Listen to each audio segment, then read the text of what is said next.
Voyons la sémiologie de la lecture de polygraphie sous VNI. On rappelle qu'un événement respiratoire est défini par la modification ou la discontinuité ou l'instabilité de la ventilation avec des conséquences délétères sur la saturation, la capnométrie ou le sommeil. Différents événements peuvent être observés. En effet, lors de chaque lecture de polygraphie sous VNI, il faut vérifier s'il y a la présence de fuite, d'asynchronisme patient-machine, d'obstruction des voies aériennes supérieures et de réglage inadapté du respirateur. Voyons tout d'abord les aspects des fuites. Cette polygraphie a été réalisée sous VNI de type barométrique. On observe deux niveaux de pression, EPAP à 9, IPAP à 21. On remarque la présence de deux épisodes de désaturation qui nous indiquent la présence de deux événements. Afin de les localiser, on regarde l'endroit correspondant où il y a une diminution d'amplitude des sangles thoraciques et abdominales. On observe donc l'aspect du débit à ces niveaux. Le débit est augmenté, cela indique donc la présence de fuite.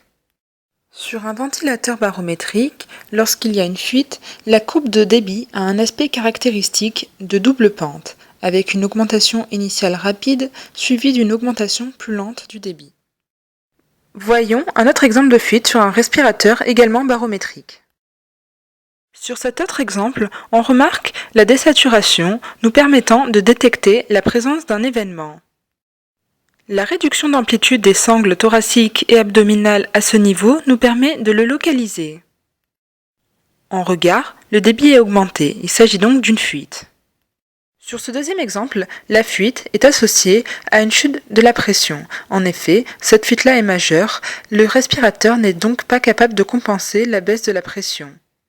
Dans les exemples précédents, il est important de revoir l'interface, c'est-à-dire le masque. En effet, les fuites non intentionnelles peuvent avoir pour conséquence de l'hypoventilation, une altération des échanges gazeux, une augmentation des résistances des voies aériennes supérieures, une difficulté de cyclage, si rigueur expiratoire, des efforts inspiratoires non récompensés, une fragmentation du sommeil, une conjonctivite et des lésions cutanées par excès de serrage du harnais.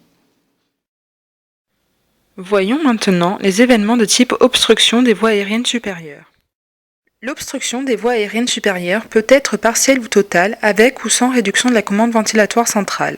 Elle peut également être mixte, c'est-à-dire le début de l'événement avec réduction de la commande ventilatoire centrale et la fin de l'événement sans réduction de la commande ventilatoire centrale. Les obstructions des voies aériennes supérieures avec réduction de la commande ventilatoire sont secondaires à une fermeture de glotte progressive, qui est une réponse à l'hyperventilation induite par le ventilateur. La baisse de la commande ventilatoire centrale se manifeste sur une polygraphie par la diminution proportionnelle et simultanée de l'amplitude des sangles de débit et des sangles thoraciques et abdominales sans opposition de phase, voire même une disparition. Sur un ventilateur de type barométrique, on observe donc une réduction progressive du débit alors que la pression ne change pas. Voici une polygraphie réalisée sous VNI de type barométrique en mode BIPAP. L'EPAP est à 7, l'IPAP est à 15. On visualise une désaturation qui nous permet de détecter un événement. On localise cet événement par la réduction d'amplitude des sangles thoraciques et abdominales. En regard, la pression est stable et le débit diminue. Il y a donc une obstruction des voies aériennes supérieures. Les sangles thoraciques et abdominales sont en phase. Il s'agit donc d'une obstruction des voies aériennes supérieures partielle avec réduction de la commande ventilatoire centrale. L'obstruction, partielle ou totale, des voies aériennes supérieures sans diminution de la commande ventilatoire centrale associe une opposition ou un déphasage sur les sangles thoraciques et abdominales avec sur les ventilateurs de type barométrique une baisse soudaine de l'amplitude du débit et une pression stable. Il s'agit ici d'un ventilateur de type barométrique avec deux niveaux de pression. L'EPAP est à 7 et l'IPAP est à 15. On détecte à ce niveau une désaturation qui nous indique la présence d'un événement.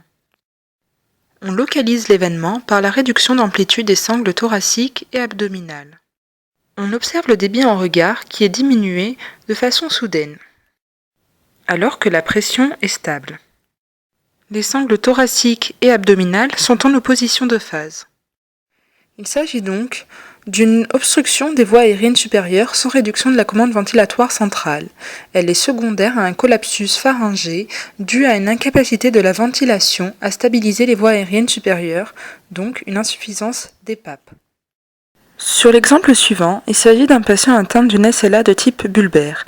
Il est appareillé par un respirateur de type barométrique en mode VOTO, c'est-à-dire qu'il y a 2 niveaux de pression qui s'adaptent dans la nuit en fonction des besoins du patient. La désaturation nous permet de détecter la présence d'un événement. La diminution de l'amplitude des sangles thoraciques et abdominales nous permet de le localiser. L'événement correspond à une chute de débit. Il y a donc une obstruction des voies aériennes supérieures. Les sangles thoraciques et abdominales sont en opposition de phase. Il y a donc une obstruction des voies aériennes supérieures sans réduction de la commande ventilatoire centrale.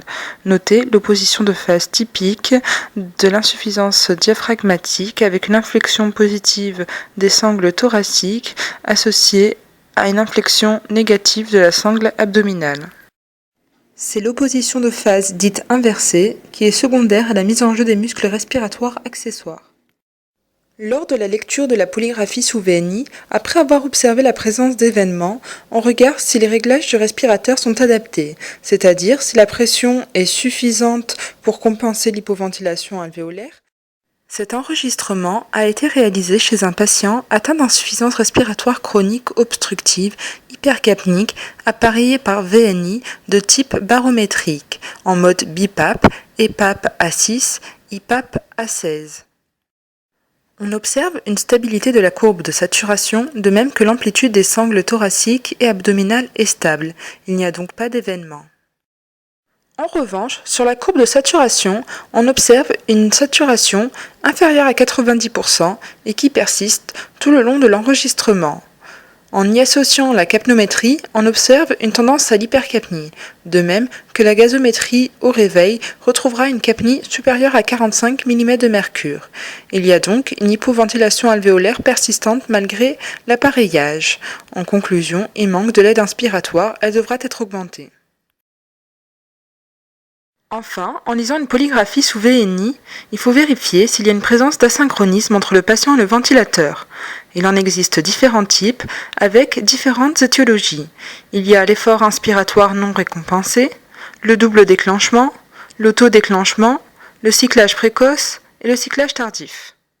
Il faut donc vérifier que chaque mouvement respiratoire, visible sur la sangle abdominale, est récompensé par une insufflation donnée par la machine qui est visible sur la courbe de pression.